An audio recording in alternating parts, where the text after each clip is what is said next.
राज्यभरातील 29 महानगरपालिकेचा बिगुल वाजलेला आहे। मी सध्या मुंबईच्या गिरगाव परिसरामध्ये आहे। इथे निवडणूक आयोगाकडून स्थिर सर्वेक्षण पथकाची तैनाती करण्यात आलेली आहे आणि प्रत्येक गाड्यांची या ठिकाणी कसून चौकशी केली जाते। ज्या ज्या मोठ्या गाड्या त्या गाड्यांची तपासणी या ठिकाणी केली जाते। गाड्यांची डिक्की या ठिकाणी उघडून मागे कुठल्या बॅग आहेत का हे सुद्धा तपासून पाहिलं जाते।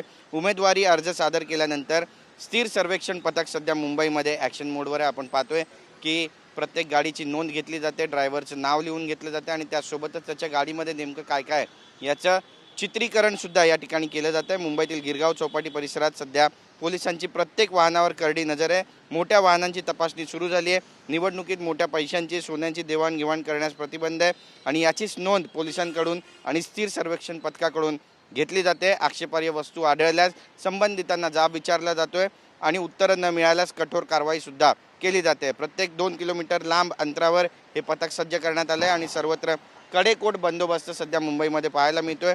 मतदारांना लाच स्वरूपात देणाऱ्या ज्या ज्या वस्तू आहेत त्याचं निरखून परीक्षण आणि सर्वेक्षण या भरारी पथकाच्या माध्यमातून केलं जातं आहे आणि परिणामी त्यांच्यावरती कारवाई सुद्धा केली जाईल असं सुद्धा बोललं जातं आहे। त्यामुळे मुंबईमध्ये आता भरारी पथक ॲक्शन मोडमध्ये, पोलीस ॲक्शन मोडमध्ये आणि निवडणुकीचा जो माहोल आहे तो आता तयार होऊ लागला आहे असं म्हटलं तर गैर ठरणार नाही।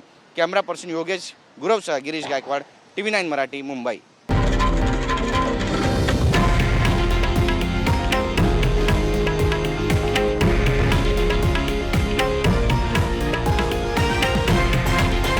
हे आहे देशातील नंबर 1 न्यूज नेटवर्क आणि आपण पाहत आहात TV9 मराठी, एकमेव।